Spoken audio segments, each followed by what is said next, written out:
कहते हैं ऊपर वाले ने हम सबको सब कुछ बांट कर दिया है, चाहे वो खुशी हो या गम। पर कुछ बदकिस्मत लोग ऐसे भी होते हैं जिनकी जिंदगी उन्हें दर्द के अलावा कुछ नहीं देती। नैनी की जिंदगी अब बिल्कुल वैसी ही हो चुकी थी। उसने अपना सब कुछ खो दिया था, अपनी नौकरी, अपना बेटा और यहां तक कि अपना गांव भी। अपने बच्चे की लाश अपने हाथों में लिए वो बस जंगलों के बीच चलती जा रही थी, ऐसे मानो उसे खुद पता नहीं हो कि उसकी मंजिल आखिर कहां है। क्या नैनी की सच में कोई मंजिल थी, या फिर वो भी अपने बच्चे को खोने के दुख में खुद को खो देने वाली थी? इन सवालों का जवाब तो केवल वक्त के पास था।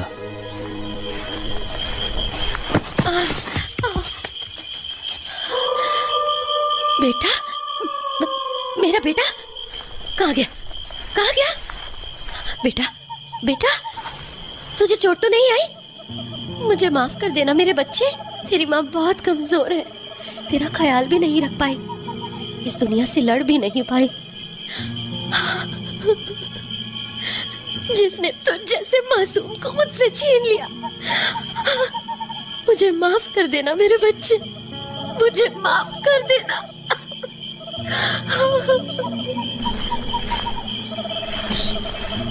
पर अपना तू घबराना मत, तेरी माँ है ना, वो तेरा खूब ख्याल रखेगी, कुछ नहीं होने देगी तुझे।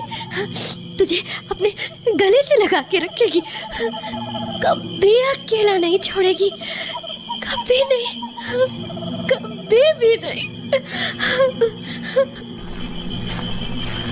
देख, रात हो गई है ना, अब हम लोग किसी महफूज जगह पर जाकर रात बिताएंगे। हाँ चल, जहाँ बस मैं और तू रहेंगे, ठीक है? और मैं तुझे गले लगाकर सो जाऊंगी, जैसे पहले सोया करती थी। ये देख, देख, मैंने तेरे लिए कितना अच्छा बिस्तर तैयार कर दिया है। अब ना मैं तुझे इस पर सुला दूंगी, जिसमें मेरा बेटा चैन की नींद सोएगा। अरे, मैं तेरे लिए कुछ ओढ़ने के लिए लाना तो भूल ही गई। अभी रुक, मैं तेरे लिए केले के पत्ते ले आती हूँ, फिर तुझे जरा भी ठंडी नहीं लगेगी। ये मिल गए पत्ते, अब मेरा बच्चा आराम से सो सकेगा।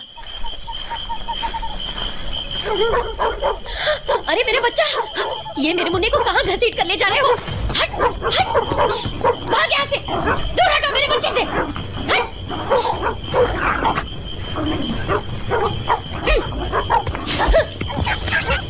ये ले पत्थर, ये ले, चलो भागो मेरे बच्चे से दूर, भागो। मुन्ना, मैं आ गई मुन्ना, कोई नहीं लेकर जाएगा अब तुझे। देख, मैं आ गई हूँ ना, देख मैं यही हूँ, देख ना मेरे बच्चे, देख ना, एक बार तो देख, हाँ, देख ना बच्चे मेरे, एक बार मेरी तरफ देखना।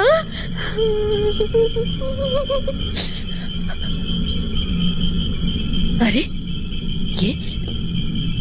ये तेरे हाथ का मांस क्यों निकला हुआ है? कहीं उन कुत्तों ने तो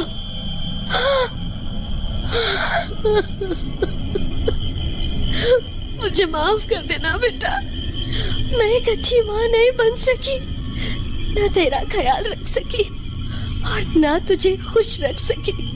और अब जब तू इस दुनिया से जा चुका है, तो भी मैं अपने स्वार्थ के लिए तुझे चैन की नींद नहीं सोने दे रही हूँ। अपने स्वार्थ में मैं इतना डूब गई कि तुझे इन कुत्तों तक से कटवा दिया। मुझे माफ कर देना मेरे बच्चे, मुझे माफ कर देना। पर अब बस बेटा, अब बस, तुझे और दर्द नहीं झेलना होगा मेरे स्वार्थ के कारण।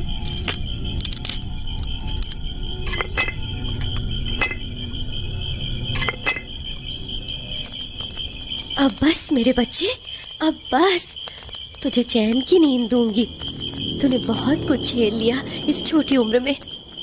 जिस उम्र में बच्चे खिलौनों से खेलते हैं, उस उम्र में तू उस हैवान के हाथ लग गया। आज मैं तेरी इस चिता को आग देकर तुझे इस पापी दुनिया से हमेशा के लिए आजाद करती हूँ।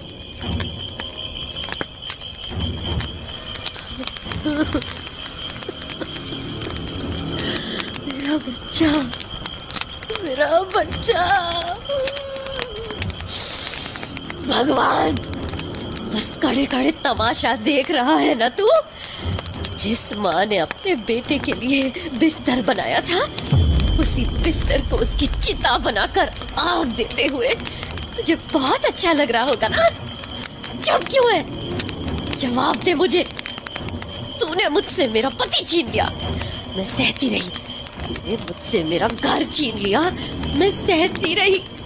तूने मुझसे मेरी नौकरी छीन ली, मैं सहती रही। पर इस बार तो तूने मुझसे मेरे जीने की वजह ही छीन ली।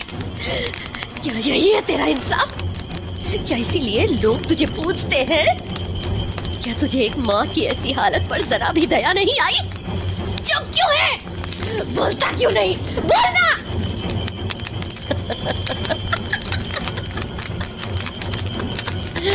कहाँ से बोलेगा रे तू भगवान? तेरे पास कुछ बोलने को होगा तो सब कुछ बोलेगा ना। तू इंसाफ करने लायक रहेगा तो तब तू इंसाफ करेगा। तुझे मेरा दर्द महसूस होगा तब तो तू कुछ करेगा ना भगवान।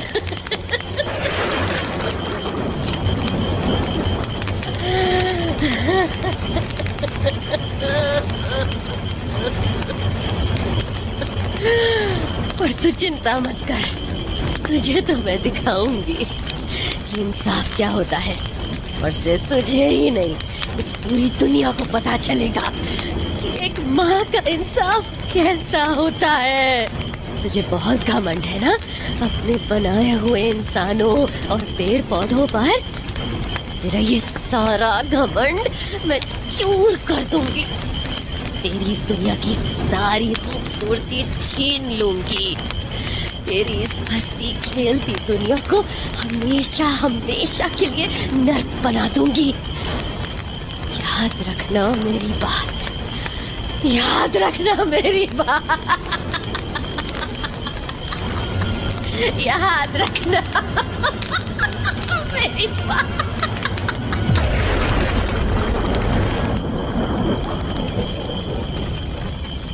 राजसमंद के इस घटना के बाद उस गांव में अगले 22 साल तक कोई भी दुर्घटना नहीं हुई। लोग खुश थे क्योंकि उनकी नजर में जो भी कसूरवार थे वो गांव छोड़कर जा चुके थे। पर शायद वो ये भूल गए थे कि आज नहीं तो कल हर किसी को उसके कर्मों का फल मिलता ही है, चाहे वो कर्म अच्छे हों या फिर बुरे। नैनी के बच्चे की मौत के 22 साल बाद राजसमंद में कुछ खास नहीं बदला था, पर फिर अचानक सारे पेड़ ऐसे सूखने लगे मानो उन पर कभी पत्ते थे ही नहीं। जो ठंडी हवाएं कभी सुकून दिया करती थी, वही हवाएं अब खौफनाक सिरहन के लिए जिस्म को छूकर गुजरने लगी थी। जबकि दूसरी ओर एक रात इस सबसे बेखौफ कुछ कदम अपने घर की ओर बढ़ रहे थे। डैनी डिकोस्टा के बेखौफ कदम।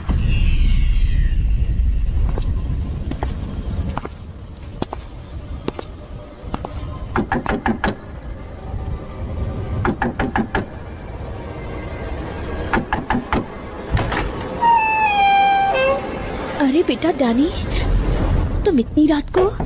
क्या हुआ? सब ठीक तो है? Yes, mother. Everything is all right. अरे पर हुआ क्या? और तूने ये कोट क्यों पहन रखा है? आयु Mom, calm down. आप बस ये बताओ, have you seen my gloves? Never mind, मिल गई मुझे। अरे बेटा, पर हुआ क्या? कुछ तो बता। There has been a murder. A peculiar one. It will be interesting. मैं वहीं जा रहा हूँ। Don't be up all night waiting for me now. I'll be late. अरे पर मेरी बात तो। Mom, go to sleep. I told you I'll be late. Good night. There is a dead body waiting for me.